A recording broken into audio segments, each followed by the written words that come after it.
Not long ago, I brought you guys some of the best Town Hall 10 strategies, but today we're here looking at some that are a little bit different, a little bit odd, but they are still so sweet. 5 of them, you're gonna wanna test them out. Let's go take a look.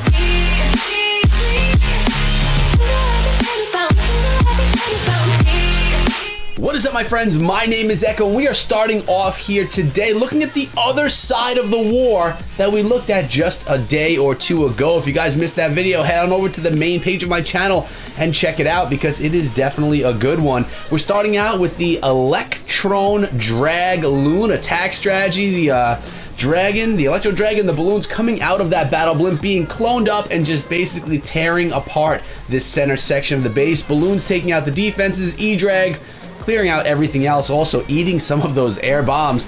We have a couple of balloons coming down from the south and a baby dragon combination, and now the rest of the base is going to be taken down with dragons and balloons. Notice the heroes were not yet placed in this, and it is a Sui hero attack, so they're going to be used over in the west for the funnel, as you can see happening right now. That's going to keep all the dragons going towards the center or the core of the base rather than going around the outside, because that is just bad news if that happens. Dragons are placed in. We have only one more rage and one more freeze spell to get through the rest of this base. And well, I'll tell you a little spoiler here, guys. It's gonna happen. Another thing for you guys, make sure you sub the channel and ring the bell. We got daily Clash videos for you here. Daily.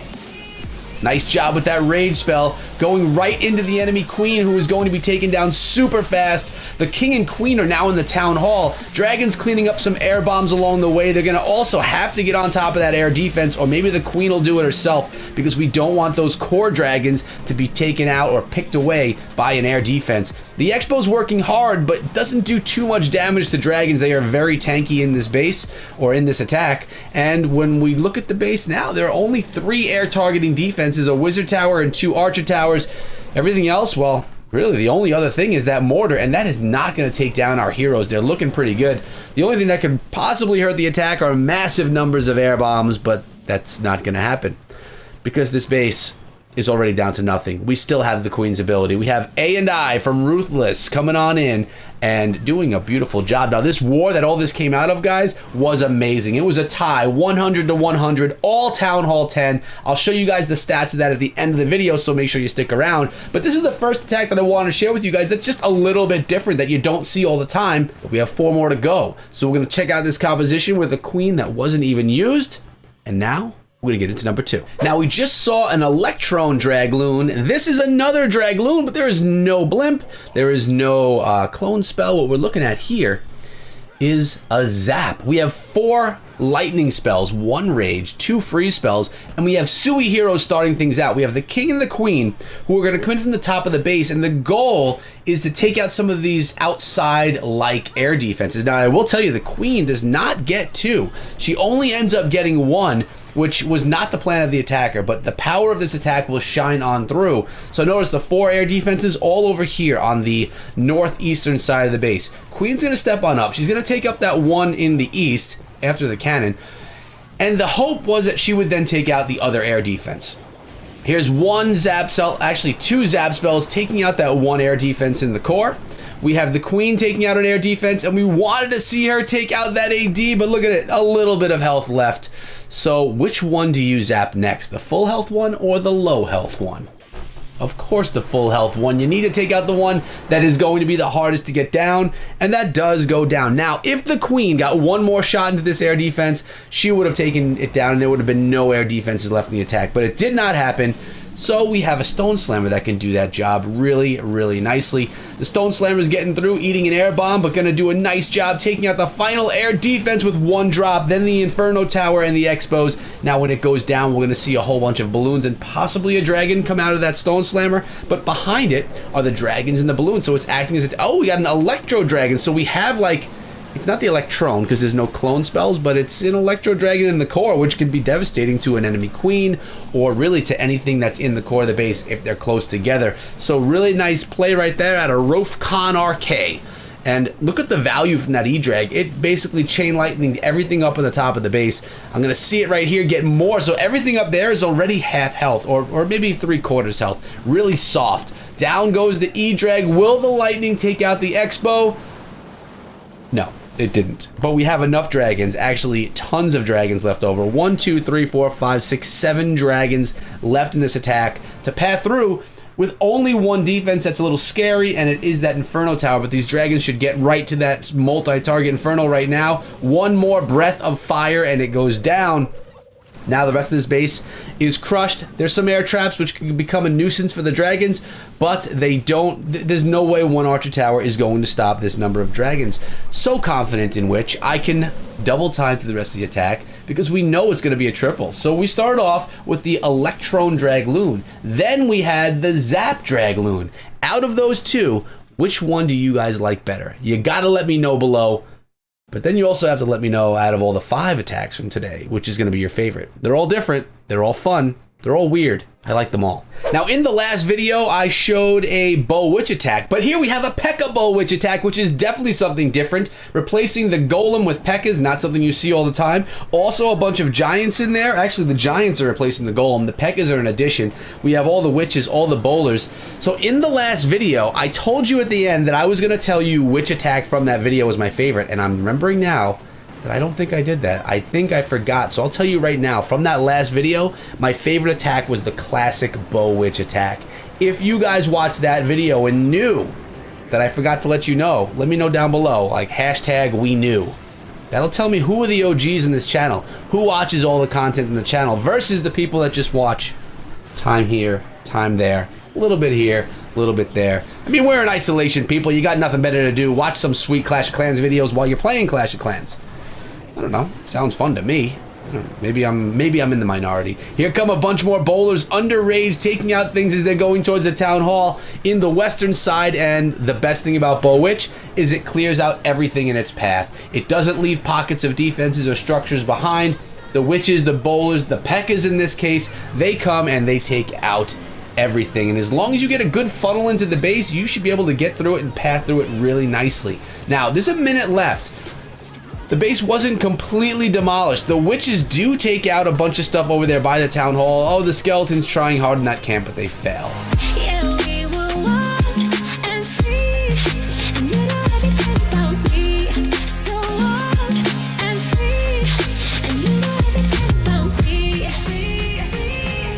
Skeletons chopping at it, one-shotting on that camp, and there you go. Pekka Bow Witch. I like that one because it's got Pekka and bowlers and witches. How do you not like that strategy? And you know I'm gonna love this one as well. It's a Queen Walk Miner attack. Now, yes, there are a few Hog Riders that are gonna be using the back end of the attack, and there is a Pekka for tanking as well, but the majority of this attack is a Queen Walk Miner. There are no jump spells, there's no earthquake spells, there's no wall breakers or super wall breakers, although I don't think you can get super wall breakers at Town Hall 10. No, I don't think you can.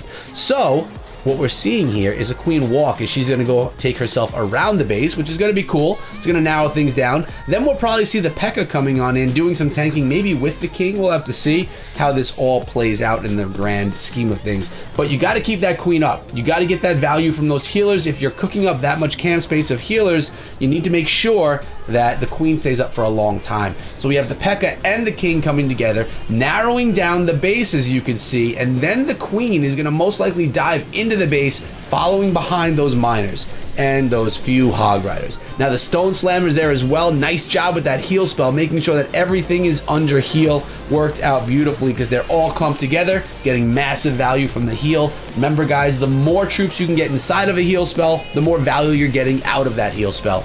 And that really goes for any spell that you use. Look at this Stone Slammer though, going through the base. It's barely been targeted. It's gonna go right on through, probably get to that Inferno Tower. Let's see. Remember, your spells don't affect the Stone Slammer or any siege unit. Only the troops once they're released from it. Air Bomb goes down. Look at the walls completely being opened by that Stone Slammer. It's gonna help the Queen. And the miners take down the Inferno, not the Stone Slammer. More Hog Riders coming on out, which is good. It complements the rest of this attack. You could heal those hogs along with the miners. And the Queen, she's still just taking her sweet time. She's far away from everything else. But what do we have here? We have only a few miners left. Remember, there were only 23 in the beginning of this attack. Hogs right now are going to take out that archer tower, which is clutch, keeping the king alive. Only one defense remains in this base, and those hogs, they are going to try to get it done. Will they be able to? That's the question. Are those maxed level hog riders with their blue hammers strong enough? Looks like they are. Now, this was a minor attack, guys, but the hog riders ended up being the clutch troops at the end of the attack, pulling things in, although there's probably a good 10 miners left. But let's zoom on in and watch these hogs slam away. Will they take down the town hall before the miners arrive? It looks like they will. Queen charge miner with some hogs as well.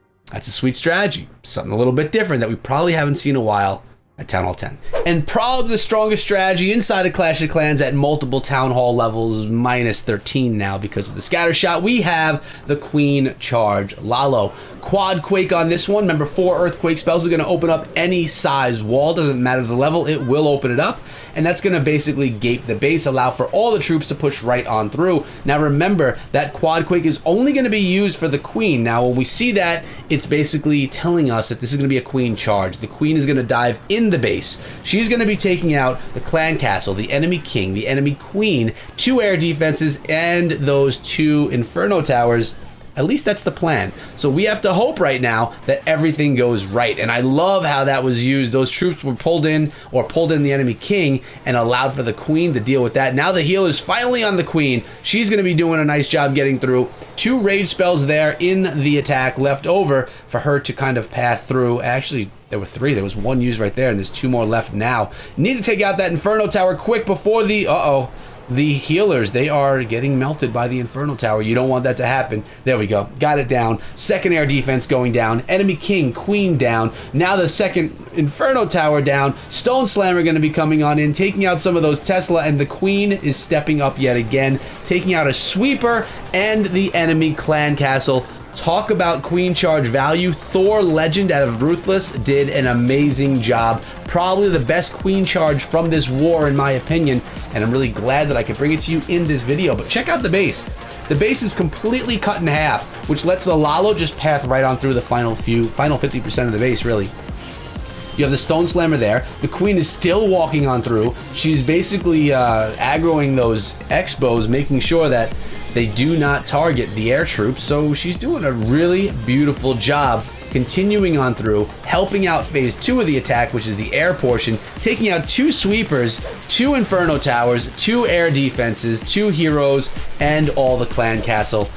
You don't get much better value than that when you're talking about a queen charge, guys. And that was with the quad quake rather than going with a jump spell or wall breakers. So going with the 4 camp space or the 4 spell space rather than going along with the 2 with wall breakers, which I don't know. I like the quad quake. I think it works out really nicely, and I think that Thor would agree based on the outcome of this attack.